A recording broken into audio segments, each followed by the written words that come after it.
እስኪ ይህም ቪዲዮ ተመልክተን እንመለስ።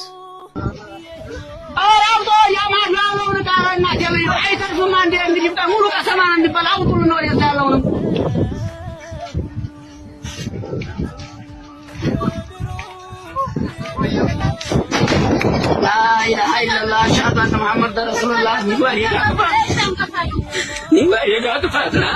إلا الله لا إله إلا الله أشهد أن محمد رسول الله لا إله إلا الله أشهد أن محمد رسول الله أنا كان قلت الله كنا جري وابنا جمي بربط أنا كان قلت الله كيو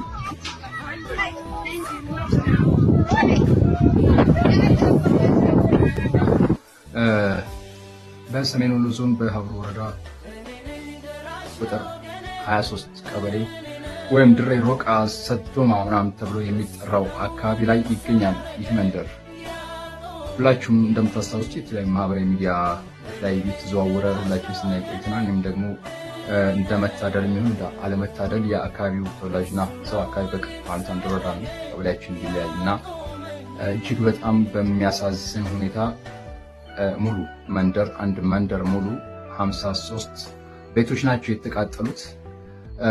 ቤት ሳይሆን ተስፋ ነው። ሰኔ 24 2018 ከቀኑ 10 ሰዓት አገዳ ቁልል አካባቢ ላይ ህፃናቶች በሰዓት እየተጫወቱ እሳት ምናምን ነገር ሲሉ ከአገዳ ቁልሉ ላይ ድንገት በመያያዝ ሙሉ መንደሩን እሳት አወደሙ። እነዚህ ሰዎች እንደ አጠቃላይ 163 የቤተሰብ አባላት እንዳሉ የተለያዩ ገጾች ላይ ያያችሁ ቆይታችኋል አይደል? በጣም ልብ ይሰብራሉ። ህፃናቶች፣ ሴቶች፣ በርካታ ህፃናቶች አሉ። ዛሬ የልሱት ቀምሱት ነገር የለም። በእርግጥም የአካባቢ ማህበረሰብ የተለያዩ ቀበሌዎች ጥሬም ልብስም አጠቃላይ የቤት ቁሳቁሶችን አቅም በፈቀደ መልኩ እየደገፉ ነው።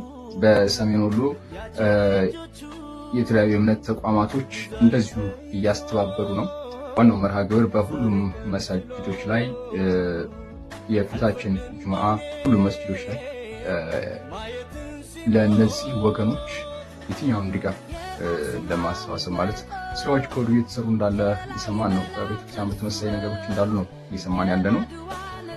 ሆኖም ከዚያ አንጻር 50 ሎሚ ለአንድ ሰው ሸክም ሲሆን ለ50 ሰው ቀላል ነው። ሁላችንም በተቻለን እዛው የመንደሩ ሰዎች ጉዳቱ የደረሰባቸው ሰዎች በሀብሩ ወረዳ ቀሰማ በሚል በዚህ አካውንት ጥምር አካውንት ከፍተዋል። ይህን አካውንት የተሻለ ኦዲየንስ ያላችሁ ደጎች ወዳጆቻችሁን በተለይ ቲክታክ ላይ የተለያዩ ገጾች ላይ ለወዳጆቻችሁ ይህን አካውንት በመስጠት በአካውንታቸው እንዲገባ ብሩ እንዲገባ በማድረግ ደረሰኝ በውስጥ በትልቁልን ደስ ይለኛል።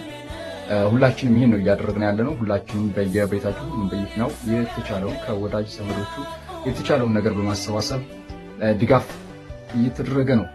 አሁን ጊዜው እንደምታውቁት ክረምት ነው። ይሄ ክረምት ደግሞ እዚህ አካባቢ ላይ በተለይ ድርቅ ሆኖ ስለሚኖር በረሃማ ስለሆነ እጅግ በጣም ከባድ ነው።